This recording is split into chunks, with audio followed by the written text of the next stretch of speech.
Hello, everybody. I am Jonathan Yates. I am the music director of the Norwalk Youth Symphony, and it is my pleasure and my delight to welcome James Ehnes this evening to join us for this masterclass. So these are challenging times, as we all know, but what I'm really thrilled about is that despite that, we have created a series of master classes, bringing in artists that, in other circumstances, we might not have been able to bring in to work with our kids. Tonight is James Ehnes, who I will talk about a bit more in a moment. We also have Anthony McGill, the principal clarinetist of the New York Phil, and Tag Larson, trumpet player from the Chicago Symphony, coming in to offer classes with our kids later on. Really excited about. James is a rock star and just a gorgeous musician. We are in for a real treat tonight. He has worked with the world's most respected conductors, Vladimir Ashkenazy, Marin Alsop, Andrew Davis, Denev, Mark Elder, Ivan Fischer, John Elliott Gardner, Pavel Yarvi, Menon, Oseda, Robertson, and Runnicles. The orchestras he has worked with include Boston, Chicago, London, NHK, Vienna, Los Angeles, New York, Munich, Czech, Cleveland, Philadelphia, Philharmonia, and DSO Berlin. So, a few little bands and a few little people who wave their sticks around. We are just delighted to have him and so grateful that he's made the time to be with us tonight. So with no further ado, I am going to pass the baton over to James, and he can say a few words, and then we'll get right to our wonderful violinists who are playing for him tonight. Thank you, Jonathan. It's my great pleasure to get to hear some talented young musicians right now. As you said, it's been an unprecedented and very unusual time, but it's been really encouraging for me to have opportunities like tonight to see young people persevering, making their own opportunities, continuing to improve. I find it very, very inspiring, and I'm really looking forward to having the chance to work with these three tonight. So thanks for having me, and I won't take up too much time with my own blathering. I'm looking forward to hearing some nice music. So what do we hear first? Are we hearing Ava first? I think we are. All right. Well, Ava, you will be playing. I have that you'll be playing Lalo. What from the Lalo will you be playing tonight? Well, I recorded the whole thing, so The first movement, though, right? yeah. Oh, first movement. Okay, great. Yeah, I thought, boy, if you were playing the whole Symphony Espagnole, we might not have a lot of time to talk about anything else. Great. Okay, first movement of Symphony Espagnole.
Beautiful, beautiful. I really enjoyed that. Thank you. Thank you very much. There was one thing near the end. If you can give me 1 second, I need to find my score for this, which if you may have seen me looking behind myself, I was like, where did I put that? Let's see, where did I put that?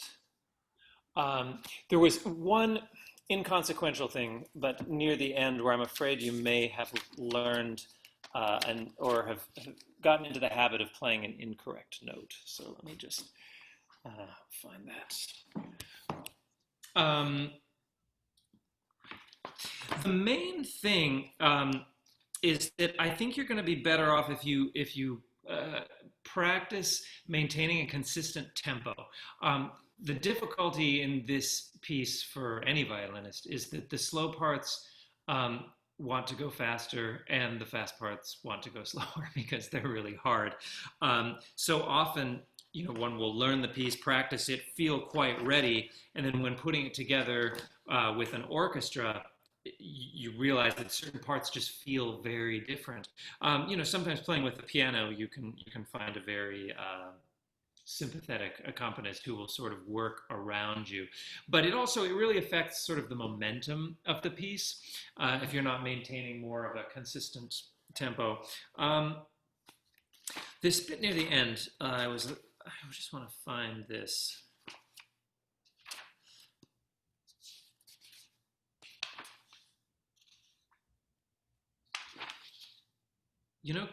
We can work through this way. Can you take from the trill?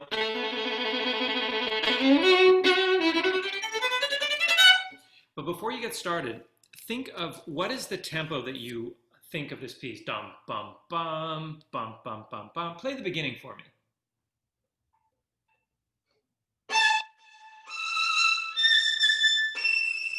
Great. Okay, so then that's going to be.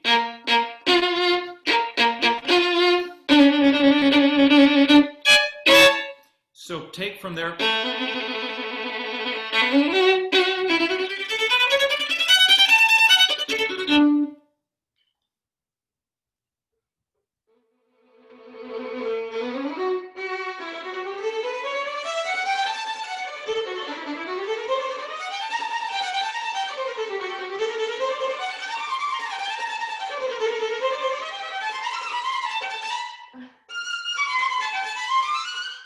Sorry. No. Well,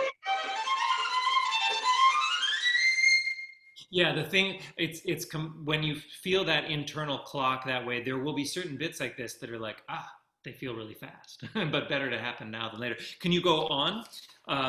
So dee da da da dee da dee da dee da da da. From there.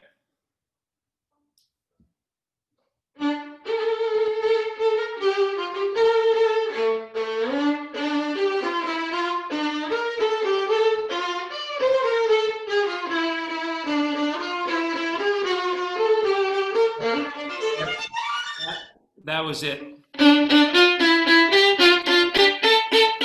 The pattern changes there. So just watch that second bar of the triplet. That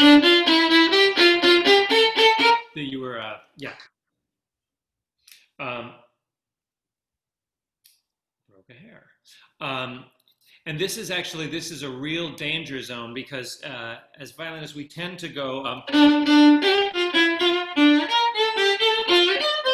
get faster and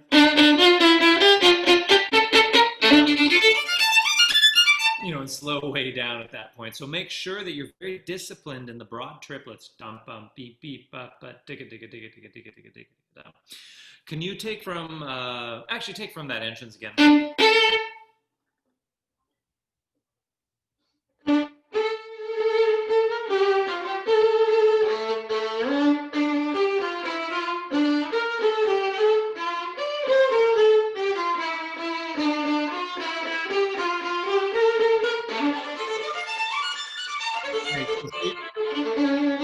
Sorry, I'll stop you. That was a great example when we were going da dee dee dee dee da da da da da da da da da da. The whole tempo shifted quite a bit. Just take the last two bars of triplets and take them a little slower than you think.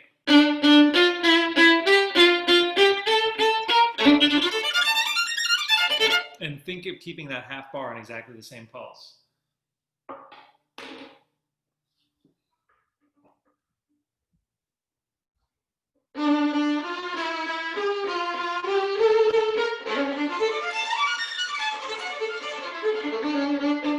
Yep, that was it. That happened the first time as well. Can you play those 16th notes for me? Something sounds a little funny coming down there, and I want to make sure that it's just an accident. Should I go a bit slower? Yeah, maybe.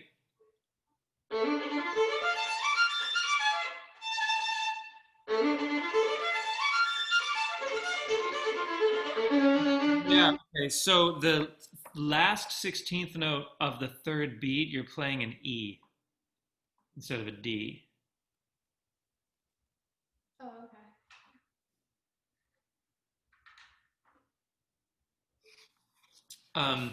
I'd like to go back to the beginning because actually we didn't quite get the audio started until after the very opening. Of course, the opening sets the tone for this whole thing. I'd like to hear the way you approach it, since so much of the piece, of course, builds on that very opening figure. Can you just start from the top?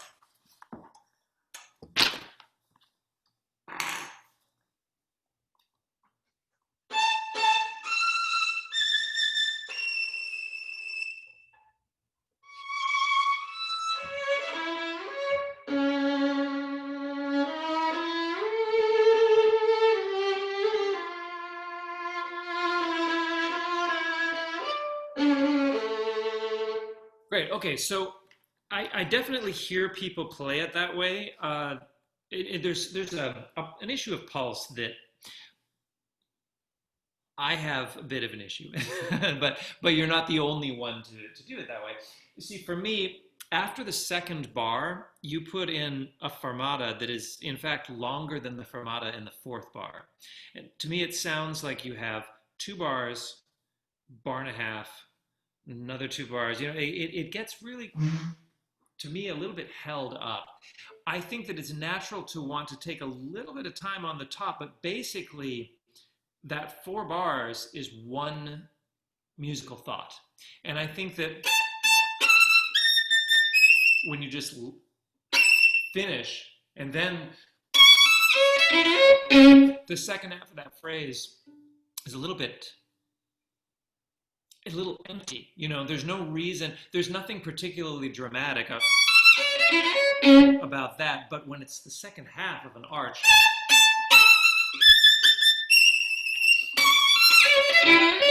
and then you hold.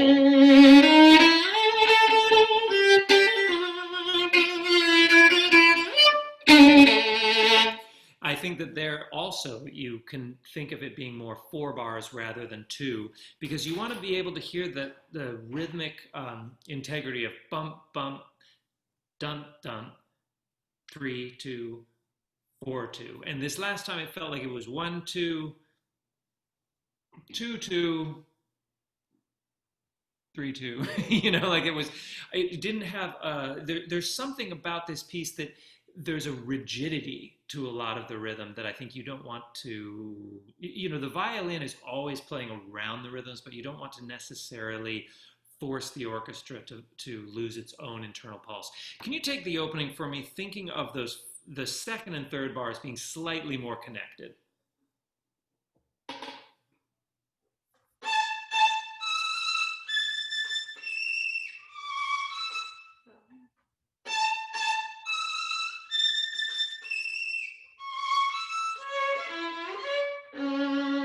Yeah, one last thing. I think that what I missed this time is it didn't sound like the top E finished. I think that it is a statement, and I think that the bow can come off the string somewhat, dee da da dee, ba dee dee dum, but that there's still momentum over the line. So this time I think maybe you lost a little bit of the drama on the top. One last time.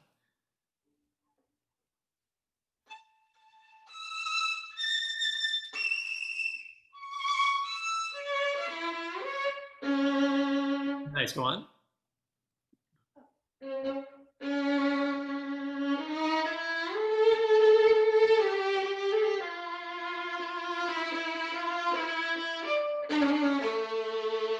Great. Now keep going right to your next entrance. Dum, bum, bum, bum.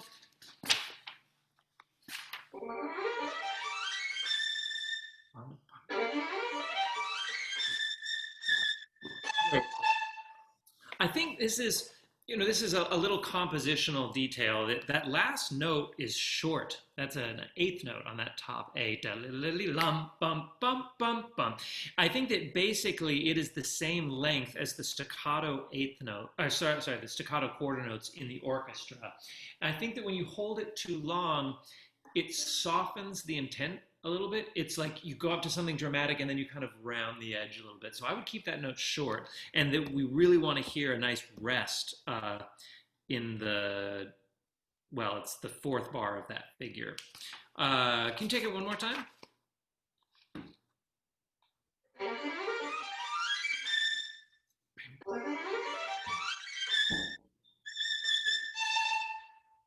Go on.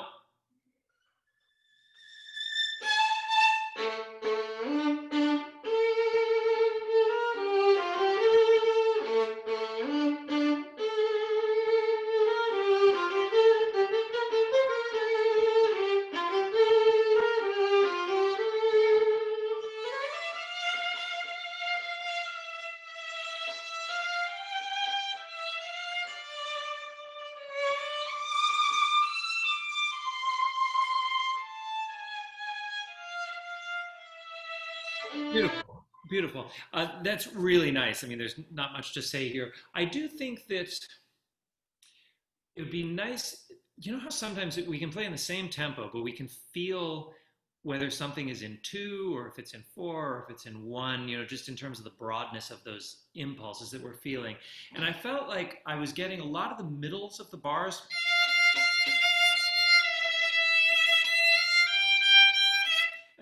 I mean, totally exaggerating, but I think if you're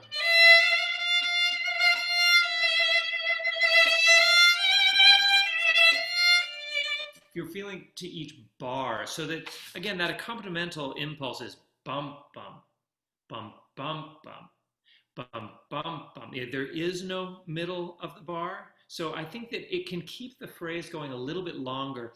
Like I mentioned a minute ago that there's kind of a rigidity to this piece, and often your role is to just sort of soften those edges a little bit. So I think that this was one of the places. There were a couple of places where I felt that you can feel it in larger units of pulse. Let's see, this next bit was all very excellent. Another idea along that same lines is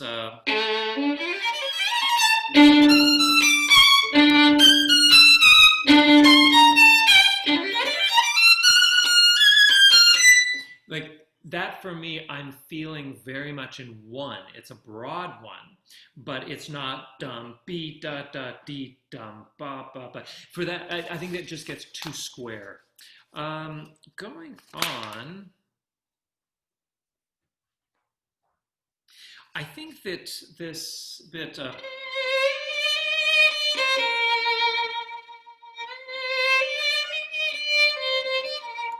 I think this is one of those places where you can have fun with the rubato exists within long units. You know, this idea of it moving by the bar, and within that bar, there's a great deal of flexibility. But when the downbeat comes, it's immovable. Could you take, you don't need to take from the next entrance. Actually, just take from where I started playing, where that Dolce Espressivo starts.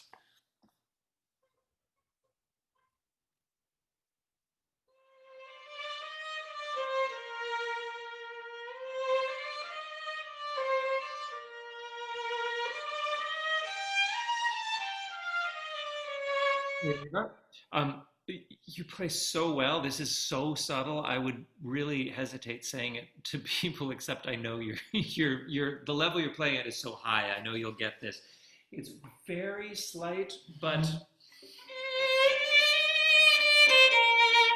if you just push through those moving notes a tiny bit, there are times I think where the little notes need to pull, and there are times when they need to sort of push. Right now, I felt like they were kind of tenuto to the point where then the held note felt short. You know, it was a little bit.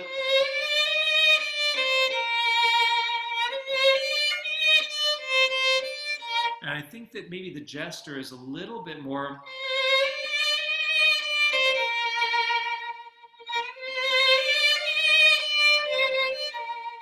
So those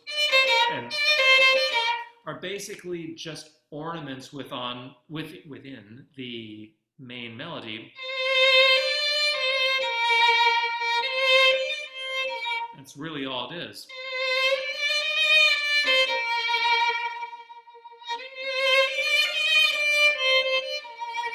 You hear what I mean? Like it's just a little bit of pushing and pulling. Can you try that one more time?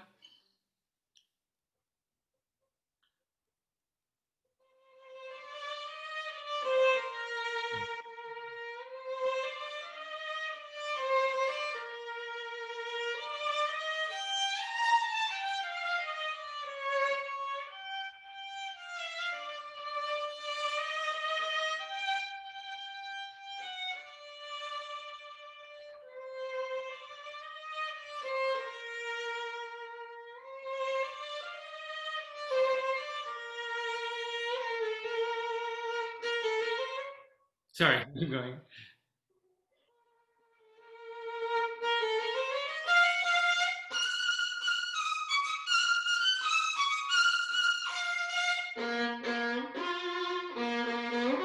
Great.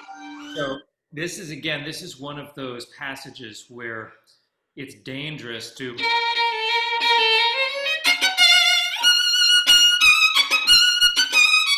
Because then you're going. You know, so careful. I'm going to say, consider there's a long ways to go. And when you get to right where I stopped you, you don't want to have to slow down the tempo there.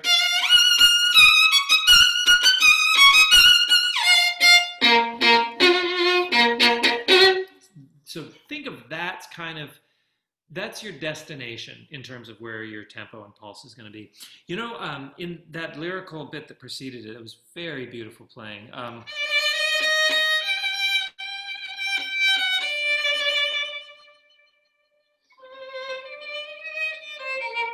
that last dolce entrance of it. I think you can make people wait for that. You know, that triple piano chord in the orchestra. It's a bit of a moment where it felt this last time like I just wanted to linger a little bit more. Do you have letters? Yeah. Yeah, let's just start a little bit from 2 before E, and at whatever tempo you establish, try to stick with it. Yeah, and I'll stop you eventually.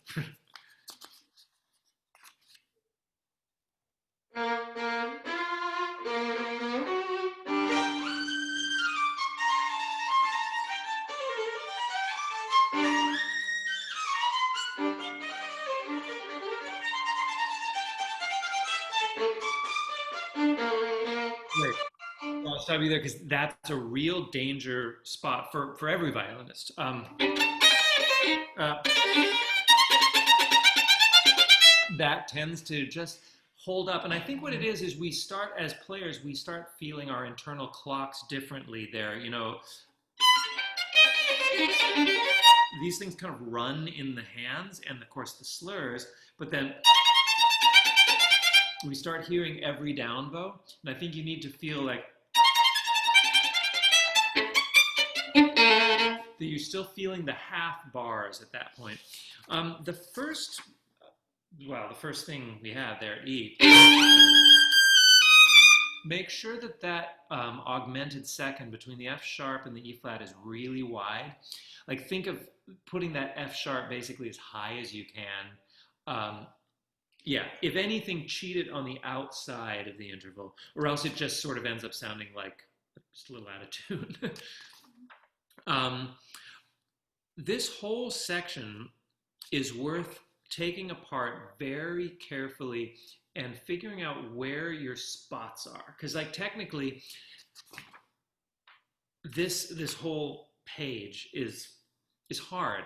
You know, and violinists are used to being, oh, that part's hard. But it's like, it's not actually hard. It's got 4 or 5 moments that are really hard, you know, and figuring out where those are. And a lot of them depend on which fingerings you use. And so I can't even necessarily speak for you. Like for me, I have a shift there. I go from 1 to 4.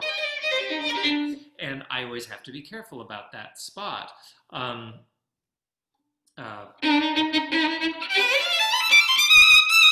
Again, the shift in there, the shift in there. So I would really take this apart and find what a teacher said to me one time, described as these pivots, where everything sort of hinges on that. It's like if I have the time mentally to make that shift and hit it properly, or move that hand position, or get that precise string crossing, wherever that may be, then the whole section comes together. And I mention this in particular because this section of the first movement is sort of like a miniature version of what the entire last movement is like. That so much of the last movement. Have you played the last movement? No. Like the last movement is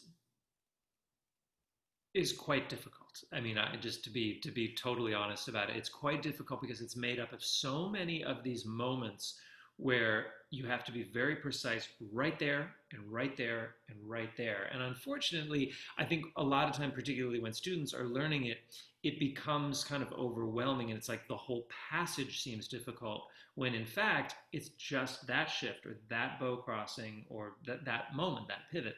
So think of this as an opportunity to really kind of analyze your playing from a technical standpoint. And then, you know, once you've found those moments, take them apart, give them time to fit everything into place so you know exactly what it is you're trying to achieve. And then eventually start practicing with a metronome so that you can build that internal clock to play very consistently. I'm afraid that at this point we've got to move on to the next player, but thanks so much. It sounds really, really good. It's really nice to hear you. Thank you so much. You're very welcome. I guess next we have the Glazunov with Lily. So yeah, looking forward to this very much.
Beautiful. Let's see, where are you, Lily? There Sorry. you go. No, I pinned something now. I have to unpin it and pin you there. Beautiful. You know, I just love this piece. I don't get to play it all that often, but I have had some very happy memories with it. I just think it's nice to play a piece that like its only reason for existing is just to be beautiful, right? You know, it's not like some it's not like Beethoven or Brahms. That's like some sort of, it doesn't have to feel like some life-changing experience. It's just absolutely beautiful and wonderful and exciting and virtuosic, and everything about it is great. And it's not too long, and it's just kind of a perfect concerto. And really from a composer that is, I think, sadly a little bit overlooked. Every piece of Glazunov I've gotten to know, which is not really all that many, but they're all beautiful. They're all really nice.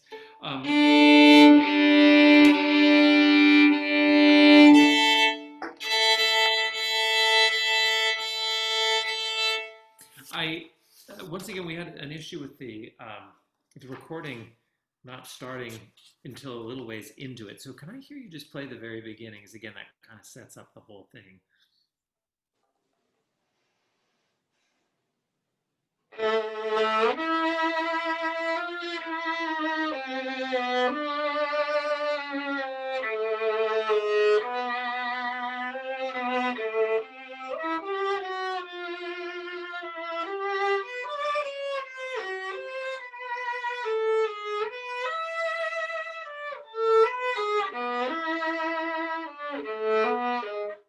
Great. I'll stop here. You know, interestingly, it got faster as it went along, and it felt better by the end. At the beginning, it felt to me too held. You know, there's in the clarinets you have this pum pum pum pum pum pum pum pum pum. I think that you want to have a little bit of propulsion through it.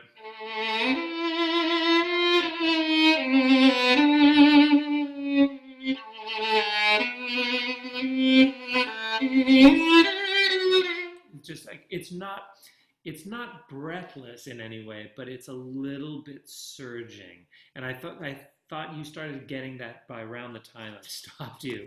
Can you take the beginning? You know, the other thing is, consider there are not very many violin concertos where the solo starts. I mean, there are a number of them, but particularly at the time this was written, it was not common for the violin to start this soon into the piece. You know, it's like we forget about that when we hear Mendelssohn concerto now, how unusual that was for the violin to start right away in a concerto. So I think that idea of you're almost interrupting something, blah, blah, blah, beep, beep, beep, beep, like you have something so compelling to say that you just can't wait to say it.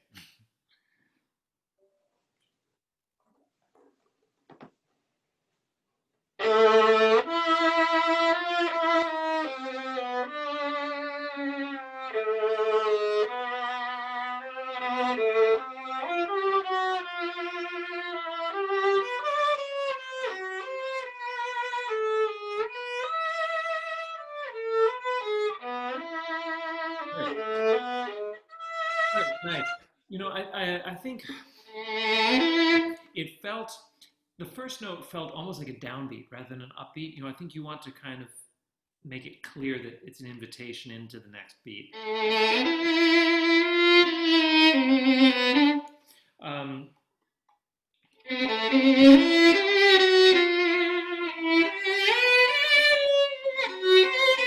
Those chromatic,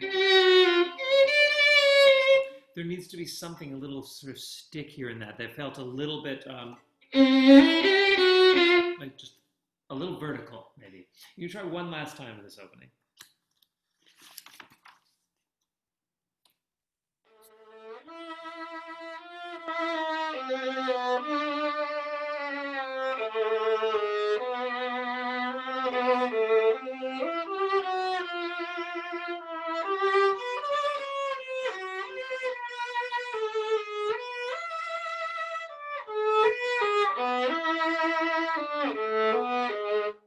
Great. You know, we'll go on for now. Right where you stopped,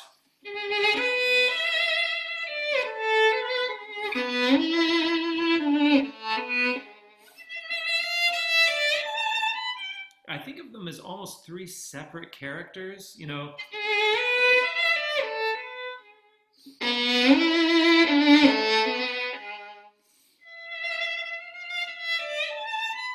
They're almost three different people in the dialogue. So you can think about maybe finding a little bit more of the color in there. This bit, all that kind of wormy stuff. Um, can I hear that one more time where it sounds a little bit of a longer line across it? Not quite so note to note, but that there's an overall arch.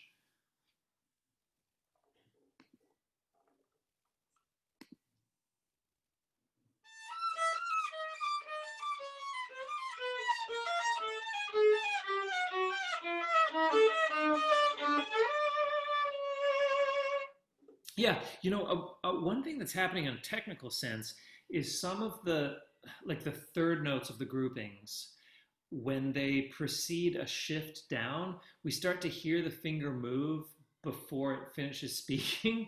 So it gets like a little bit of as it goes down. It's subtle, but I think that you know, sometimes things like that, even when they're really small, unfortunately, it's like your ear kind of locks into them a little bit.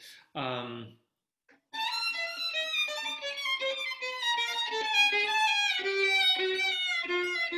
it was right around there where you're gonna have that D and A string thing. So basically, it's just an issue of taking that apart a little bit and being a little bit more precise with a quick shift, aligning with the bow change. The next bit, or what were the notes? Well, you know what I'm. Wow, I can't remember a fingering for that at all. I think that each one of those can taper more, so they really think of that kind of a shape for each one of them. There's a certain thickness at the bottom. Can you try those?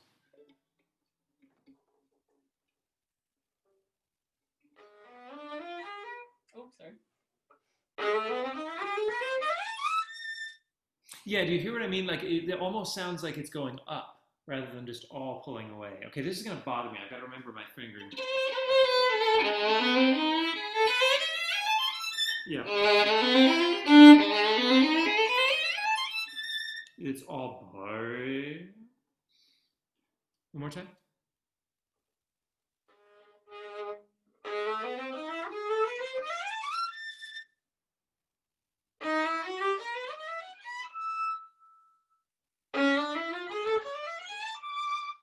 Yeah, I think, and it could be the way that we're getting it across Zoom. It's sounding a little bit accented at the bottom, so it's like a hard thing rather than sort of a blossoming.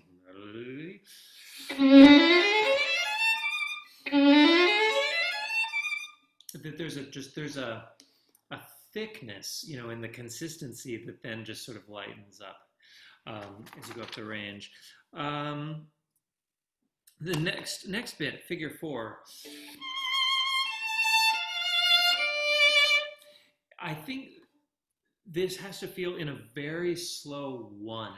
I think that what can really hurt this passage is when we start hearing all the beats, even in.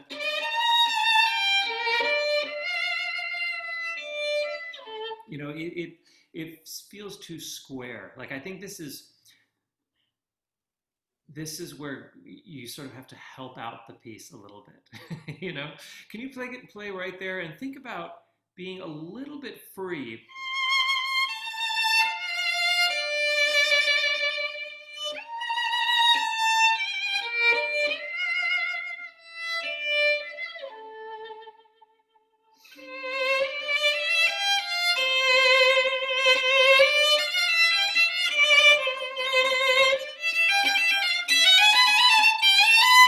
You know, you're in and out of beats, if that makes sense.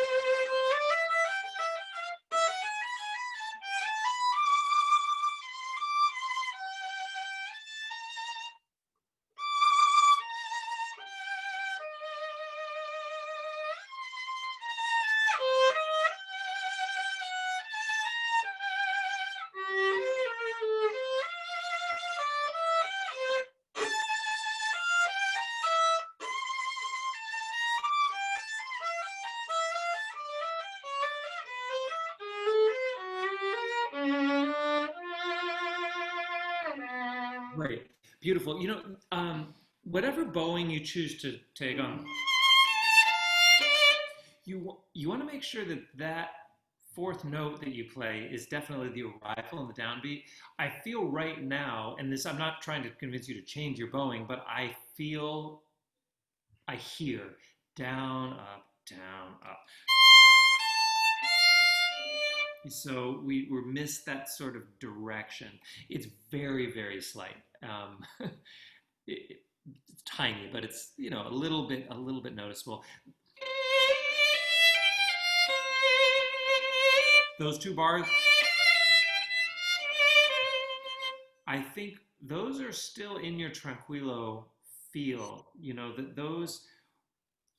I don't think you want to start the animando there. I think that there's enough da dee dee da dee da ba da dee da dee da da da da da dee. The interplay within the orchestra. There's enough happening there that it can start to feel a little bit rushed. I think you want to give it time, and then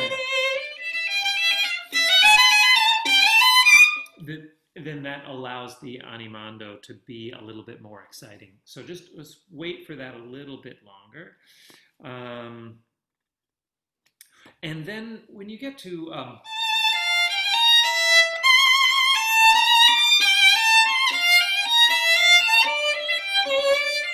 when you have it bowed in threes, resist the temptation to turn it rhythmically into like a triplet to the quarter beat. Like it sounded almost like you were playing.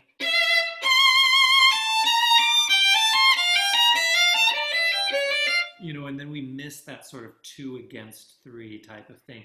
It's understandable that you'll make a little bit of an acceleration into this bit, but just be careful that there's not, when the grouping turns from 2 to 3, that we don't feel like, wait, did we just change the pulse and the meter?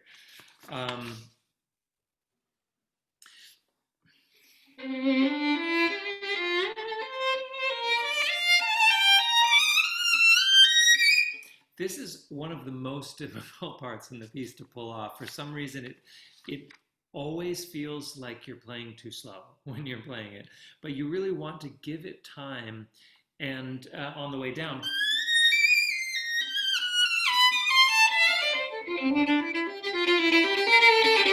that you wait for that animando to happen, and then if you leave the crescendo and the animando for that point, it will really get quite exciting. Can you just take from the a tempo there?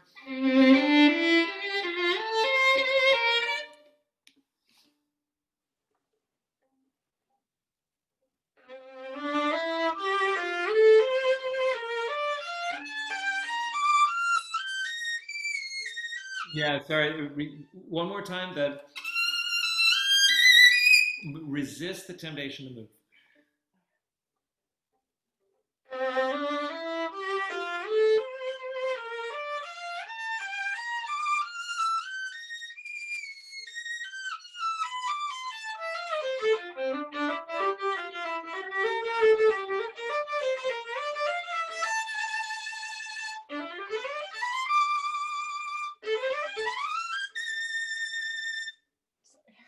No, that's quite all right. I think, let's see.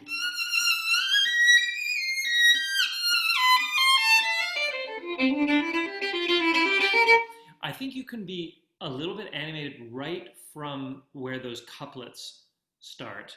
And I think that you can let the bow do what it needs to do there without over accentuating the fact that it's in these coupled things. It felt a little bit.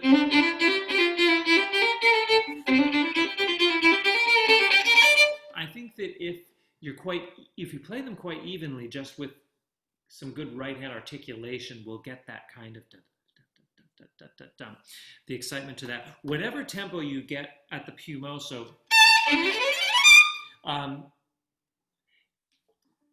basically you have to play the second half of that first bar a little bit faster. What fingering are you using for that? Can you slow that down for me and show me?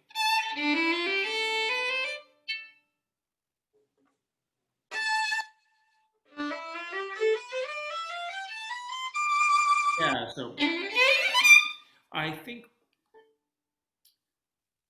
basically you have one shift, right? So basically just, I think you can play it faster and it's not going to be a problem just if you do the shift really quickly. Can you take from the animando or the pickup to the animando and think of sort of accelerating through that third bar?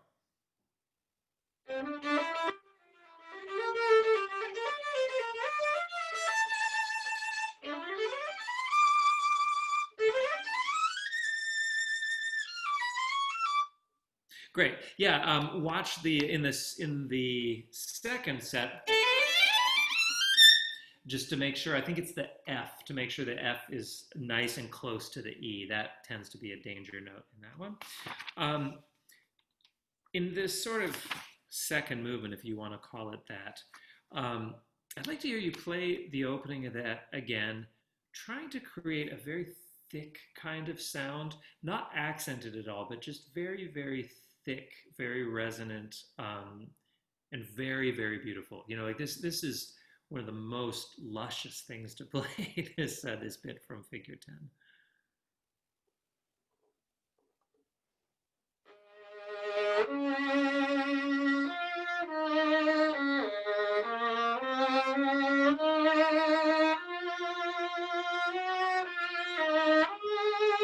Yeah, that's beautiful.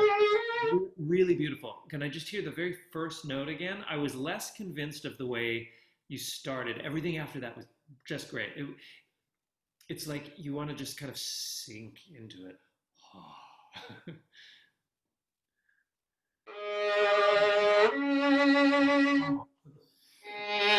A little less of a consonant at the beginning of the note, just 2%.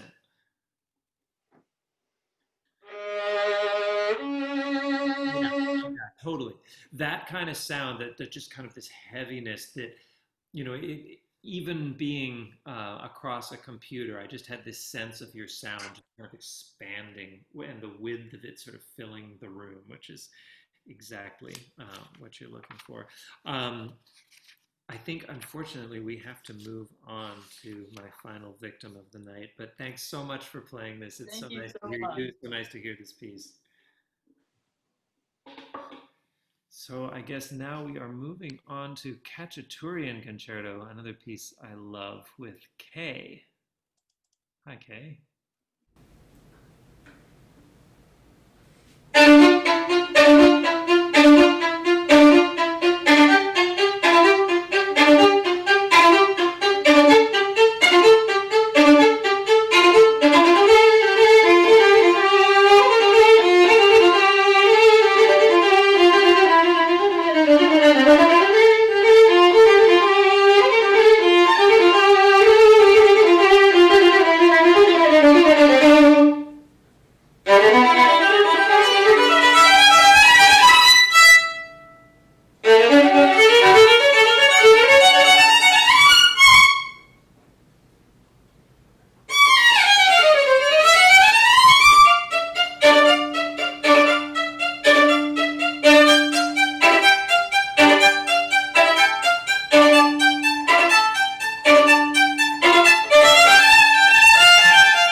Thanks very much for that. You unmute yourself. Yeah, that was so nice. Now I have to figure out why I can't pin you. There, okay. Um, really nice. I I don't know. Many people are not aware that there is a considerably extended version of this cadenza that can be found. I don't know Yeah. if you've ever come across that. Yeah, it was in my part, but my teacher cut it out. Sure, yeah. There's an extended version, and then there's an even more extended version. So if you ever are able to come across like a full score, not all of the full scores, but there's like a Leeds one or an Anglo-Soviet one that it it really goes on and on. It's pretty fantastic. Not like this cadenza is too short as it is, but anyway, just something I thought I'd mention. Basically, um, my overriding comment is one that is very easy to change, in that I just think it's a little too slow. I just think the whole thing is it's missing a little bit of excitement. It just feels a little bit contained, a little bit held. Um, that's a little, yeah, there's something for me that needs to be a little bit quicker, a little bit more martial, a little bit more exciting. Can you just take from the beginning at a slightly quicker tempo? Um, I think the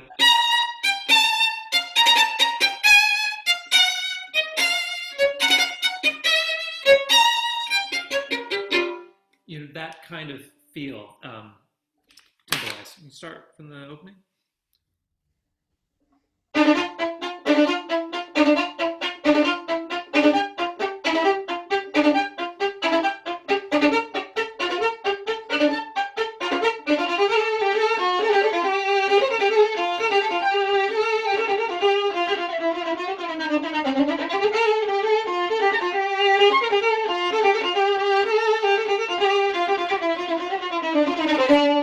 Great. You know,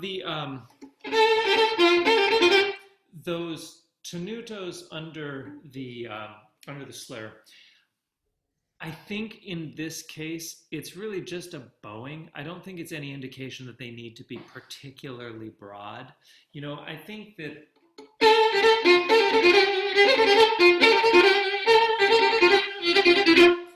I think that getting too broad, it slows it down. It loses a little bit of momentum. With certain of these stylistic things, we have the great luxury of Oistrak's recordings and his interactions with Khachaturian, of course. So I think that stylistically, I would go more in that direction, being a little bit more, slightly more angular, a little bit more muscular with it, less kind of suave. Can you just take right from...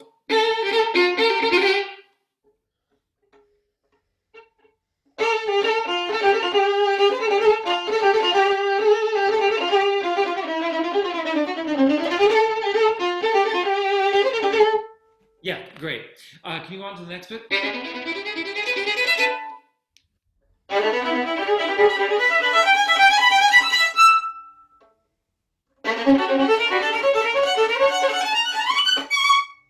You know, ever so slightly, I'm trying to find the right angle to show this to you. And I'm going to totally exaggerate just for the sake of being able to see it. But ever so slightly in these things, it gets a little bit this way.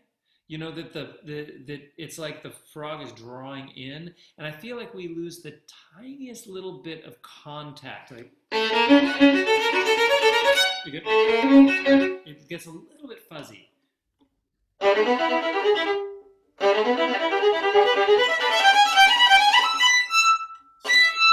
Yeah, I think that just sometimes on down bows, when you think of, you ever watch videos of Pinchas Zuckerman play? He has like this real sort of out in kind of thing. And I think just slightly to get that kind of solid contact, you think of just slightly pushing out on the down bows. You try that one more time?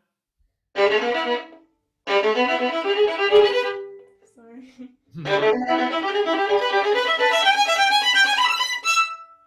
Yeah, sort of the idea, and particularly like that one, you kind of flew out. You opened up the body a little bit. Stay very rigid and disciplined, straight bow.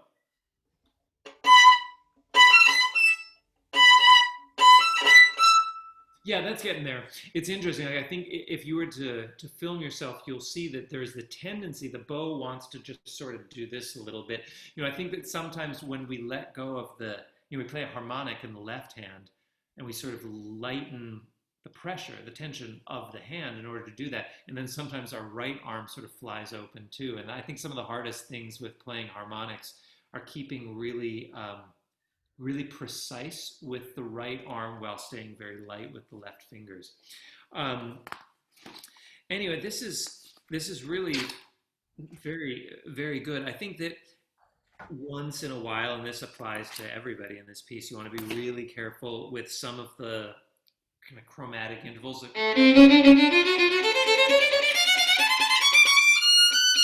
Keeping things like that. There's a sort of it's this kind of, I don't know, this flavor to Khachaturian's music. We sort of think of it as this kind of almost Armenian exoticism, but it really depends on keeping some of those half steps really tight. Could you take from the Poco Meno Mosso? And I think that it's interesting that it's Poco. I think that you want to basically play not too slow, but always sort of dragging, always on the back sides of those beats, like dum bum beep bum bum bum bum bum bum bum.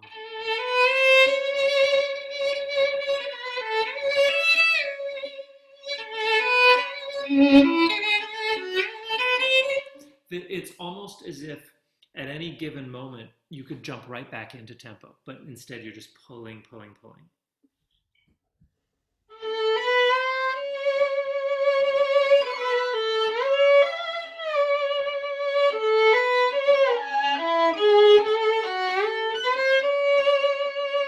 I'll start to breathe. It's very slight, but I'm trying to think of how to say this. It was like there was time, very slight, but at each one of the bow changes. I think that sometimes you almost want to go through those bow changes to surge and take your time on the held notes rather than on the moving notes.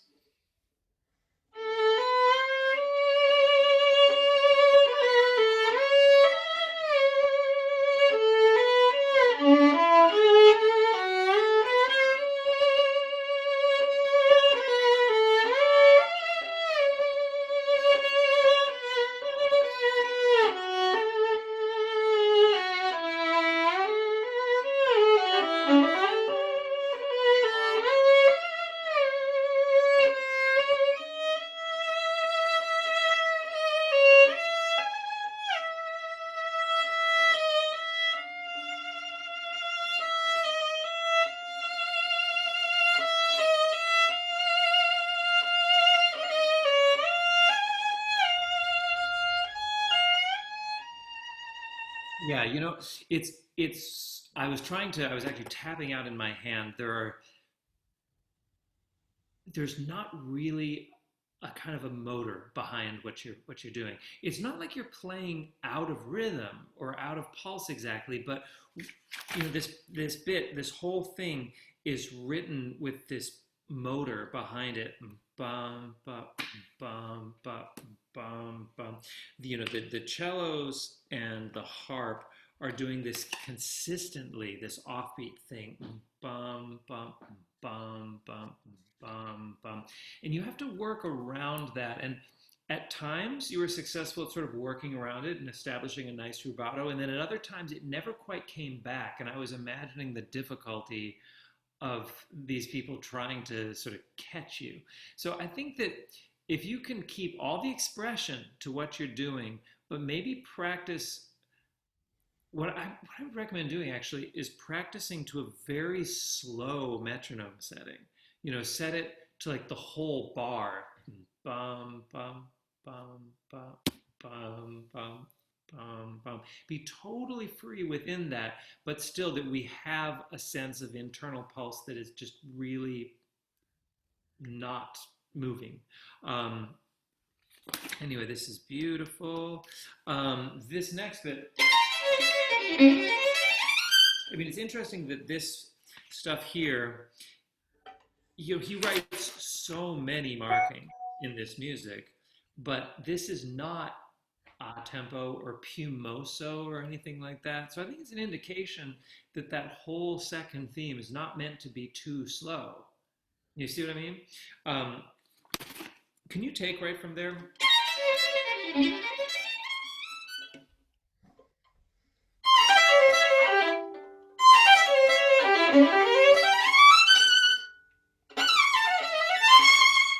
That one, watch that one. Make sure that the shift is very precise.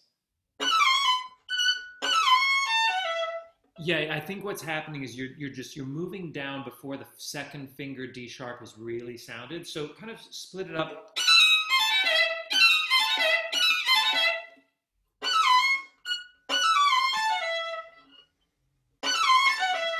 Yeah, see, you're gonna have to take that apart and split it into three notes, three notes. And again, that's one of those sort of Armenian touches there. Make sure that the D sharp is high and the C natural is low.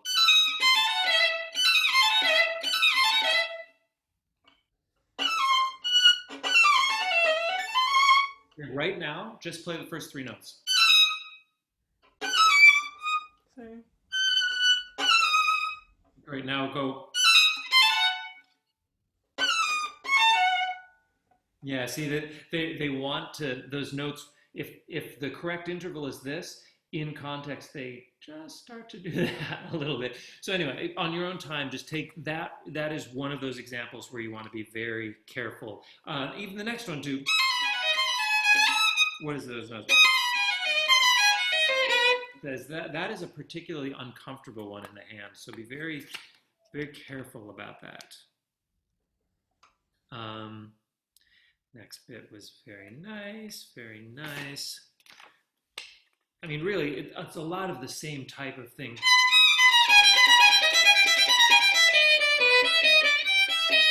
You really make sure that all those intervals are exactly where they're supposed to be. When you get to this,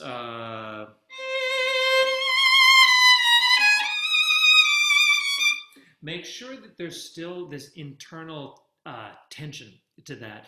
I think that that can be a place, I'm not just saying with your playing, just in general in the piece, where it can start to just sag a little bit, and it's too short to sag, because then before you know it, you have that,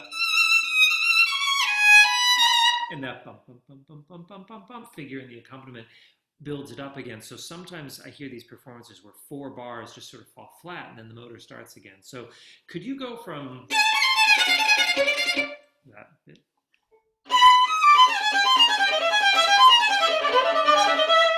I meant the last one.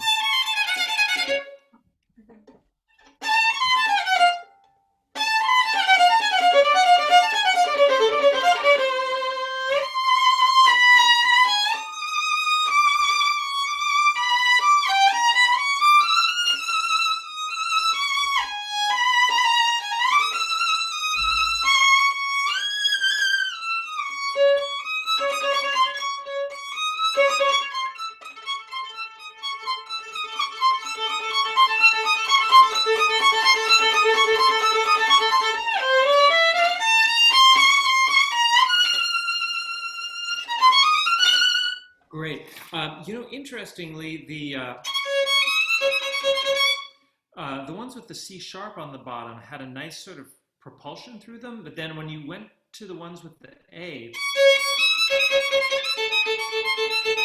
it pulled back a little bit. I think you want to make sure that you keep that propulsion all through this passage. And right before you stopped, make sure that F really has an ending to it, like almost a slight sort of whip to the end so that we hear the rest. Dee da dee, ba da da dum. It's like it should be sort of a sharp inhalation to that rest. No, the note preceding that. That when that note really finishes.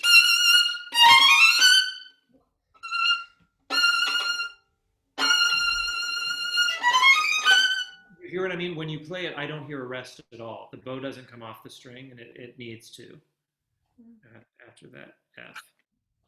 Can you do it one more time?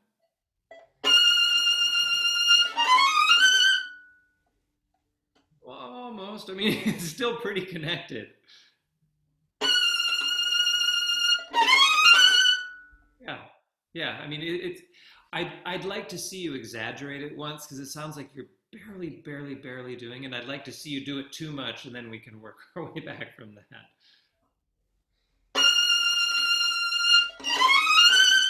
Yeah, I mean, even that is kind of the bare minimum of a 16th rest. This next bit was very nice, really good octaves. Actually, the same thing was happening. And just make sure.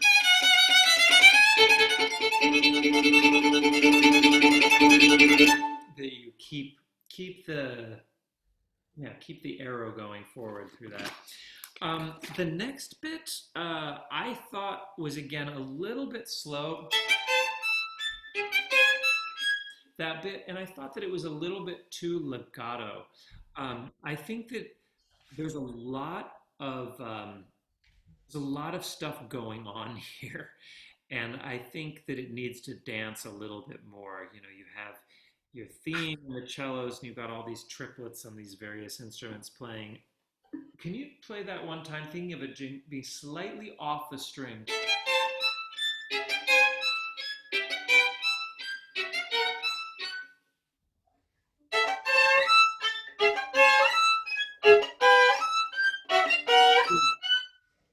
So when you elongate that eighth note so much, we hear da dum dum bum bum bum, and I don't think we want to hear that. I think we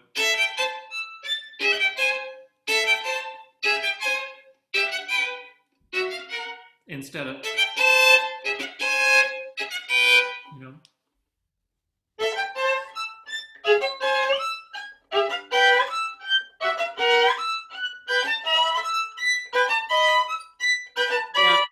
I'm not maybe making myself clear, but it started that way, but then the second eighth, you're using a full bow and playing it very long, and I don't think that's effective.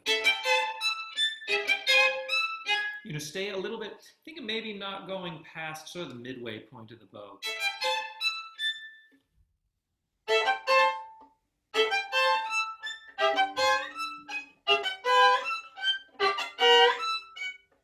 Yeah, it's getting there. I mean, I think that it's old habits die hard, as they say. You know, as it goes on, I think I'm sensing you wanting to get back to that thing of it really extending the note. But I think that ultimately it will just help the thing dance a little bit more, because in the orchestration, the strings and the winds are rest da da da da da rest da da da da da rest da da da da da.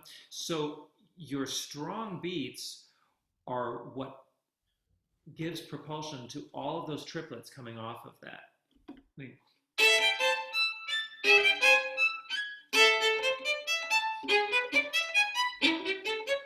All that bit through it, you are what's causing all that to happen. Anyway, this was very nice, very nice. I think that in the cadenza, you probably, the opening bit, the duet with the clarinet, you'll probably want to take just a little, or take a little bit more time and leave a little bit more time for the clarinet to wind its way around. I think the whole thing can sound, of course, it's difficult when you're only playing one of the voices, but in general, I think it can sound a little bit more improvisatory. You know, like you play it once,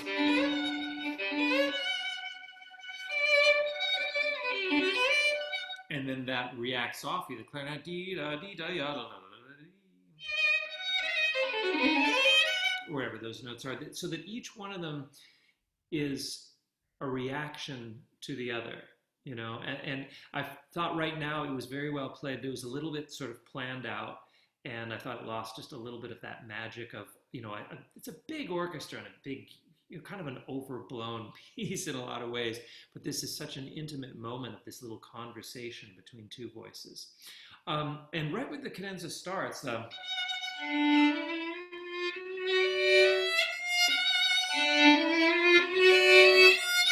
I think you want to give it time for that accelerando to start. I felt a little bit that after that last of the pass-offs between the violin and the clarinet, that it was immediately like a little bit of a piumoso, and it felt like I lost just a touch of the sense of mystery to that.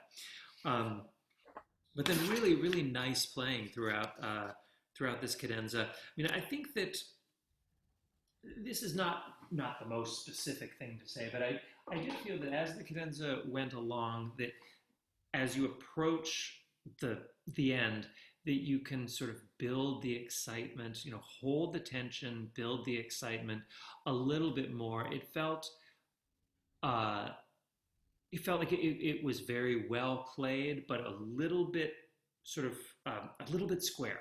That I want, by the time the orchestra comes in at the end of this cadenza, you want everyone in the audience to just be like, like they've just been overwhelmed by this kind of long build-up into the 2D. I'm afraid we have run out of time, but I guess that basically got through what we needed to cover. Thanks so much for playing this piece. I'm glad you're playing it. It was so nice to hear it. Thank you so much. You're very welcome.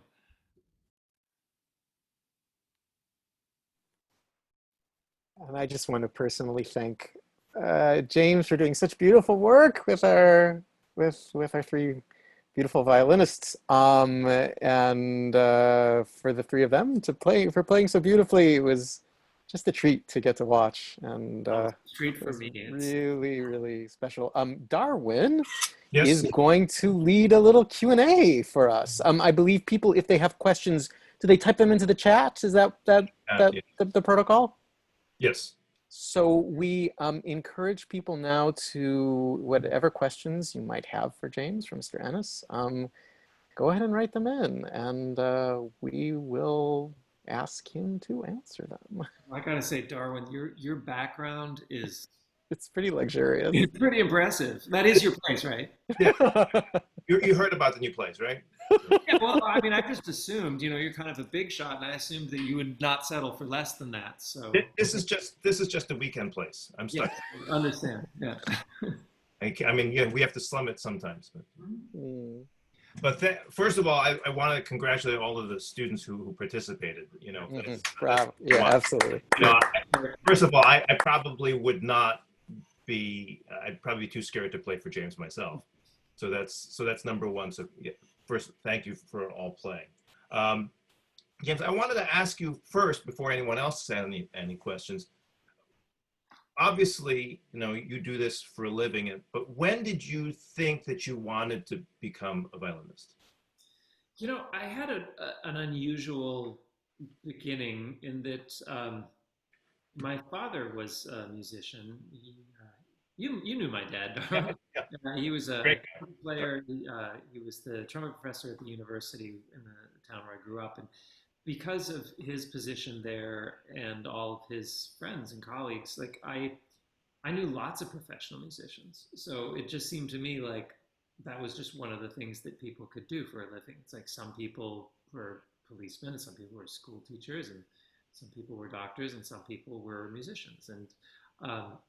And it's funny, whereas I think many young people, the musicians that they may be around are amateurs. It's like I didn't know any amateur musicians. I remember when I was about, kind of embarrassingly old, like 9 or something like that I met some kid at my school, and somehow it came up that he was like, "Oh, my mom plays piano." I was like, "Oh, really? Where?" Like, yeah, and he was like, "No, we have a piano in our house, and she plays the piano in the house." And I was like, "Why would she do that?" the idea of music making was, was a very serious thing for me. And so I guess even from that age, I thought, oh, well, I could be a musician. And I really, worshipped my dad and all his friends that would come over and talk about all these intellectual subjects. And so I thought, oh, wow, that seems like a great life. So I was kind of attracted to the idea of being a musician, I think, before I really even knew what it was. But then also, of course, having him in my life and having my mother was a dancer, so having parents in the arts and being surrounded by people in the arts, I received a lot of encouragement, which then, every kid likes to be good at something too, and to be recognized for it. So I think that it all kind of fed upon itself to make me more comfortable along this path. And then I felt very lucky that at the time of life where so many of my friends and contemporaries were really struggling with these ideas of, what are we going to do with ourselves? And I felt in a way it wasn't like I had made some sort of decision, but I had been on this path that I thought, well, yeah, I think I'll stay on this path and I'll do that. And I feel very lucky in that sense. I couldn't have had a more fortunate and encouraging circumstance to grow up in. So we have some questions here. So from Sean Gray, I have, thanks, really enjoying listening. What is your favorite piece to play? Favorite piece to play? It's going to sound like a cop out, but honestly, I think my favorite thing about my job is the variety of what I get to play. Being able to play different pieces and different styles week to week. It keeps me fresh, I guess. I have pretty eclectic tastes when it comes to what I play. So that's basically my answer, but it's interesting that as my career has gone on and I've realized that there are certain pieces that I love to death, but that I can't stay at that sort of peak of excitement for too long. Like somehow even a piece like the Beethoven Concerto, I mean, is there a better piece of music than the Beethoven Concerto? I'm sure not, but I don't feel like I don't enjoy playing that piece more than maybe 2 weekends in a row, because it's not that I don't enjoy it, but in a way it loses that just magic for me, where then I feel like there's a little bit of me that I have to, I never want to feel like, well, I've got to get myself pumped up to play Beethoven Concerto. Like that's clearly a problem with me, not a problem with Beethoven Concerto. So I try to avoid situations like that. I mean, some of my colleagues, they feel much more comfortable just kind of living in a world for a period of a few months. And that's like, I'm going to play nothing but, Prokofiev first and Bruch G minor for these 4 months of the season or whatever it is. And that's the way they like to operate. But for me, I really want to be switching back and forth. And if I do start seeing too many of the same piece creeping in, I try to put in things that are really, really contrasting in the middle. So then, if I have a week off of the piece, then I can come back and say, oh, this is so great to be there again. And the one piece I've realized that I never get stale with from a personal perspective is Mendelssohn. I'm not sure why. I mean, I love the Mendelssohn, but there are a lot of concertos that I love. But that one, I think violinistically, it's so interesting as well, that it's always fun to practice. And I think Mendelssohn said it was the most perfect violin concerto, I think. I mean, it's hard to argue with that. There are, like I say, though, for me, it's not that I love it more. It's just for some reason that's a piece that if I had to pick one piece to play, like it was like, well, I'm only going to play one concerto for the rest of my life, it might be that one. We have we have a bunch of questions, so we'll power through these. Elisa's asked, thank you so much for sharing your expertise with our students. I was curious if you had a preferred recording soloist orchestra of the Khachaturian that you would recommend to listen to for reference. And I know you have yours. Yeah, I recorded the concerto with the Melbourne Symphony. It's a kind of a funny story. This is one of my great personal victories. So it was going to be recording with Vladimir Ashkenazy conducting, and I've played with him a lot, worked with him a lot, and recorded with him a bunch too. And there was a scheduling issue where like it somehow got signals were crossed, and he was supposed to be on a two piano tour with his son. And he's like, I can't cancel on my son. I thought, yeah, well, that's a good move. So another conductor who works a lot with the Melbourne Symphony, who I've worked with a lot, is Mark Wigglesworth. And we had worked together in Melbourne on a couple of occasions, and we always have a great time together. And he said, he said that he would hop in to do that set of performances and that recording. And when we met in Melbourne before that, he said, listen, we're friends. We love working together. This is really not my kind of piece. Like Mark is a very serious musician, and he was like, this is like Armenian circus music. I was like, no, come on, it's great. You're gonna love Spartacus, it's Spartacus. No, just it. You're gonna love it. I promise. And he's like, yeah, I don't think so. I'll do my best, and I'll do a good job for you and for the recording, but I don't think I'm gonna love it. I was like, I think you will. And so we recorded it, and I think it went well. And I could tell as the week was progressing that he was getting more into it.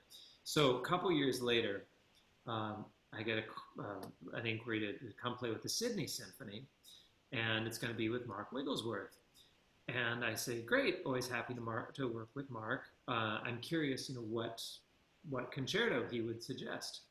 And they said, well, he'd like to propose the Cacciatorian. I was like, yeah. I convinced him, a piece that he swore he would never do again. Anyway, so yeah, I like that recording. And of course, I think that Oistrakh, anytime you have the possibility to get that close to the source with an interpreter that worked with the composer that was in that world, that's a resource that we should all take advantage of. We have a question from Emily. Which composer is your favorite and why? Well, I think this is going back to a little bit to that first question of could I play a piece over and over, and I really don't have a favorite composer. It's the variety that really matters. I mean, there are certain composers that when I'm in that world, I just think, well, how could you possibly ask for anything more? I mean, Bach or Beethoven. I mean, Beethoven is so incredibly central to music. I mean, it's. I think the argument a very valid argument could be made that everything that happened before Beethoven sort of led up to Beethoven, and everything that happened after Beethoven was sort of a result of Beethoven. Like there's been no more central and influential voice in the history of art music. But then, when I'm playing Bartók, it's like, no, this is the best. And then if I'm playing Brahms, it's like, wow, how can you get better than Brahms? So it's really, it's the variety. And the other thing is, though, that there are certain pieces and certain composers, like, I don't think anyone would ever say, maybe Lily would say, that Glazunov is the greatest composer to have ever lived. It's like, that's not true. But that Glazunov violin concerto, when I'm in the mood for that, like nothing else will quite do it. And so I don't think that every piece or every composer needs to fulfill the same role. There are a lot of pieces for me that they sort of touch a spot emotionally for me that nothing else does. And I'm just, I'm grateful to be in a business with so much variety and so much beauty. I'd be remiss if I didn't say something commercially, which is, you're spending a lot of time by yourself. So you have a series of recitals that I'm going to put the link for down here, that if you're a serious violin student, even if you're not a very serious violin student, you should watch them. And so please do. Jean Lee has a question. In this time of COVID and playing on Zoom or FaceTime, Is there some basic equipment that we can invest in to ensure that their playing communicates well virtually? You know, I'm not an expert. I know Zoom is particularly problematic. I've been given a few little hacks about, you can go into settings, make sure you have original sound enabled, and I know in the preferences, where is this? You can go to the advanced preferences. I can't even find where these things are, but it's basically Audio setting, yeah, audio. yeah, audio settings, and you want to. Oh, you know what? It looks like And they've I. all been told to do those things. Yeah, I don't. I think I think everyone did them, and I think that I forgot. No. But I think that there are some. Darwin, you know more about this than I do. I bought a couple of nice microphones. I like these microphones a great deal, and They're they're beautiful. they're nice and they capture beautiful sound. But I don't think that you have to go Right. to that level of investment before you can get something to work nicely.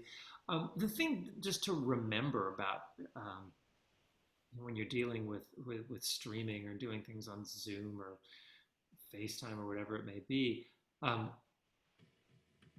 experiment and remember that if you're not getting something that is pleasing to listen to, it's like you're missing the whole point, right? Like I think that sounds obvious enough, but I think sometimes as instrumentalists, we all get into this thing where we start caring a little too much about the things that don't really matter, and we lose sight of the things that really do matter. And that first and foremost with playing music is it's supposed to please, and it's supposed to sound good. And so I think that sometimes um, with these types of situations, we shoot ourselves in the foot by not paying attention to, well, does that actually sound beautiful?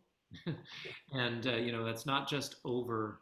Um, that's a bigger subject because it's not just over technology. Sometimes, think about that when you're playing for your family, when you're playing for your friends. If you're playing for your friends and they're not musicians, they really don't know and they really don't care about a lot of the technical stuff that you've been obsessing over. What they care about is whether you're communicating something and whether you're doing something that they want to engage with.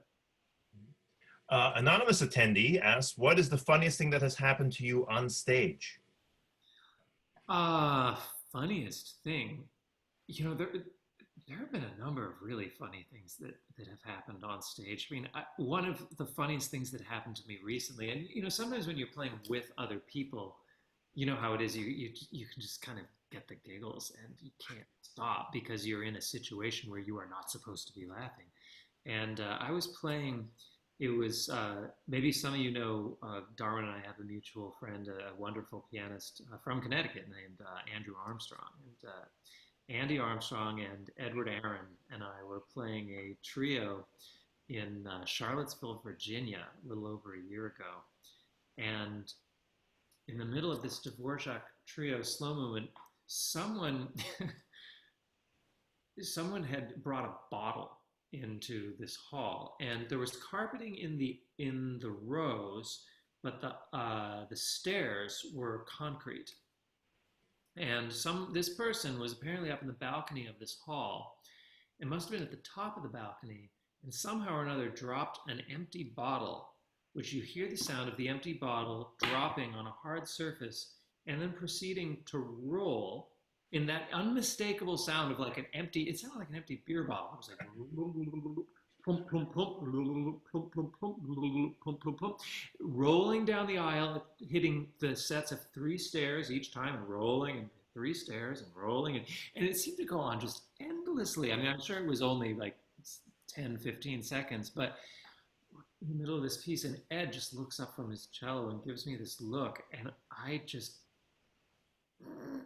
and Ed, and then Andy starts, and so we were all just dying over this. And it wasn't that it was the funniest thing; it was pretty funny, but it was the tension of the moment that made it incredibly funny. When I was younger, I had several. Well, actually, not that much younger. I've had clothing mishaps, and those can be kind of funny. I one time I had this really old suit, and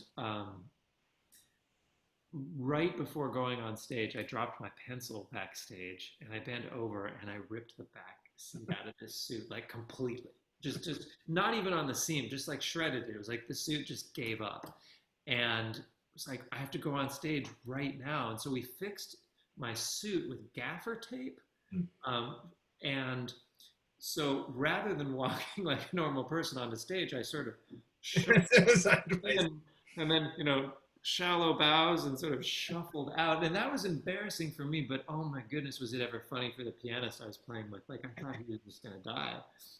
So yeah, funny things happen. Allison has a question. When you were a kid, did you like to practice every day?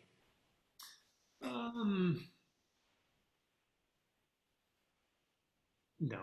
I mean, I'm sure all your teachers would like for me to say yes. It wasn't that I liked to practice every day. I did like to practice most days, honestly. I mean, but I mean, even these days, I don't like to practice every day. I think that what it is, though, is, I was mentioning my father earlier, and he was a very practical man, and there were days where he would take me aside and say, "Listen, do you want to play the violin?" It's like, "Yes, Dad, I want to play the violin." "Well, do you want to be good at the violin?" "Of course I want to be good at the violin, Dad. Come on." And it's like, "Well, I'm sorry, but you have to practice. Like, there's no other way to it. There's no way around it. There's no loophole. There's just, if you want to do it and you want to do it well, you have to practice." And it sounds obvious, but yeah, it's one of those inescapable things. And then it became a challenge to myself to, I felt like I owed it to myself to get to the peak of my own potential and abilities, and I think, like, obviously the musicians we've heard here tonight, I mean, you three young women all you have something special, and it's a responsibility to yourselves to see what you can do with that. It's the other thing about practicing is that really, if you're really efficient and you really are focused and you're really working hard, you can get quite a bit done in not that much time. I think that sometimes people have this idea, it's like, "Oh, I just got to practice for hours and hours and hours, and I don't have time to do that." Because, I mean, let's face it, life is busy. But it's not about that. It's about how much can I accomplish in the time that I have. And I think that becomes a very rewarding process, and something that, honestly, it informs your entire life. No one wants to spend all of their time doing something that, if they were a little bit smarter about it, they could only spend a little bit of time doing. So I think that learning, feeling a responsibility to develop the potential that any one of us has, combined with a desire to be as efficient as possible so that the rest of life doesn't pass you by. I think that's sort of the key as you're growing up. There is actually another question which I missed, but do you have a favorite venue from Sean? Favorite venue, I've got a bunch of favorite venues. I think that I've got different places that I love for different reasons in different ways. There are small halls, there are big halls. You can't really equate a place like Carnegie Hall in New York to like Wigmore Hall in London, which is, I mean, a quarter or a fifth of the size, I guess. Those are two good ones. I do love Carnegie, and I know that that's sort of a somewhat local destination. Hopefully, most of you have had the chance to go to Carnegie Hall. It's so beautiful for one thing. It's got so much history for another. But from a playing perspective, the thing that's really magical about it is it's a very big place that doesn't play like a very big place. It's a 2,800 seat hall, I think, that feels, from the stage, feels sort of like maybe a 1,200 seat hall. Like you feel as a violinist that you can fill the room and you can play with dynamics. There are some big halls that you feel very important when you're in them, but they're not exactly the most luxurious places to play because you just feel like you're a speck of dust sort of screaming out into the open emptiness. But I think a good thing to remember if you start playing around in different rooms is the hall where you're playing, the people that are in that audience, that's their space. So there are some musicians that get so caught up in the acoustics of, they'll go to a place and they're like, oh, I can't stand playing in that the acoustic there is so unflattering. And it's like, well, that's the sound the people in that audience are used to hearing, and it's up to you to do the best with it. It doesn't do the people of, it doesn't do the people of Ellenton, Florida, where I live, any good that, oh, well, the Concertgebouw sounds like this. It's like, well, it may as well be on Mars to them, So try to find some place to enjoy in every space that you work in. And, there are some that are more challenging than others for sure. But, ultimately, it's up to you.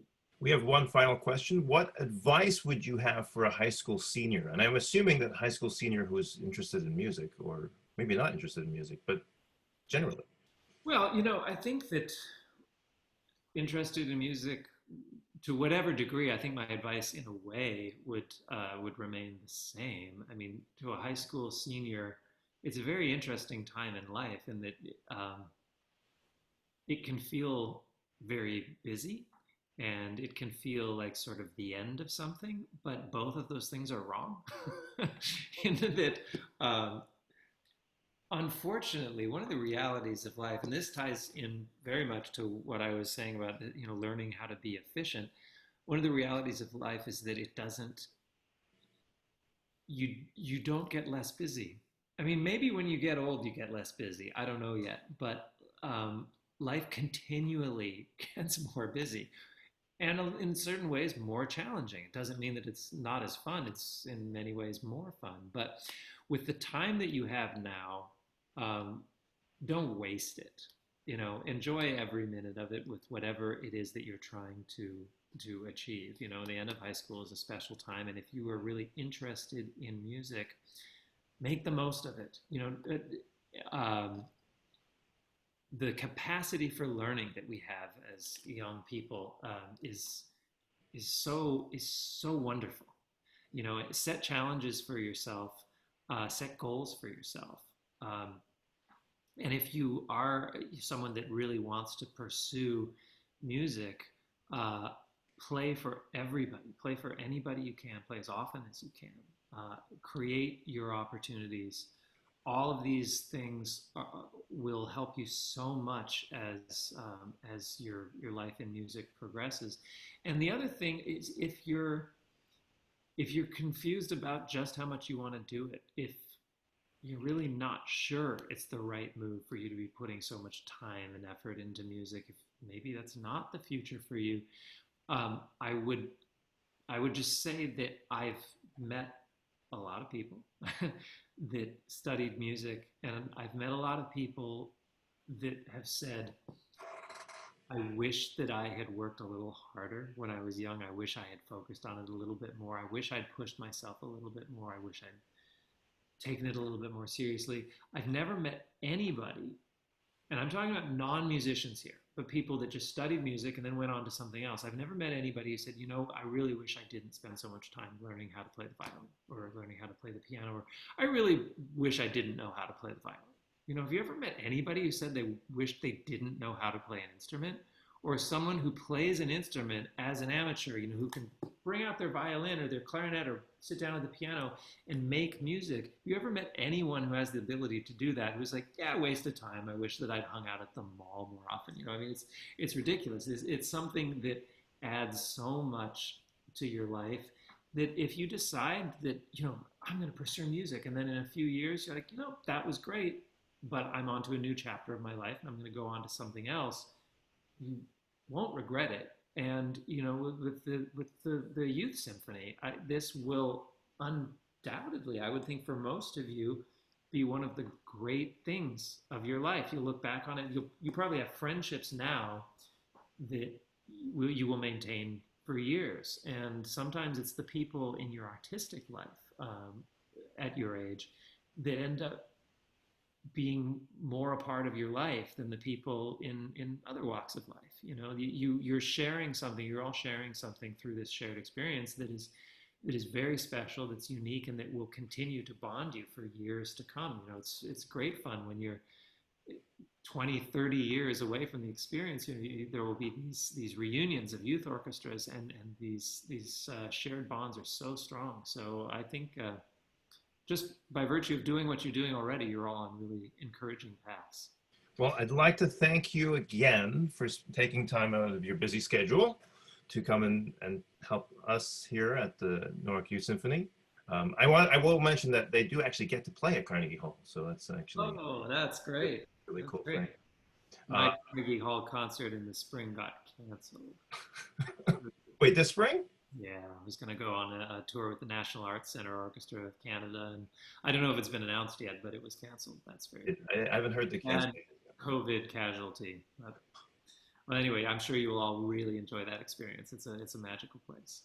In the chat, I have posted a link to your website where they have the recitals, and so please avail yourself of trying to click on those. And I'm sure many of the students who are on here have played, probably like the Bach Partita number 3, and you may want to start with that one. I think that's the first.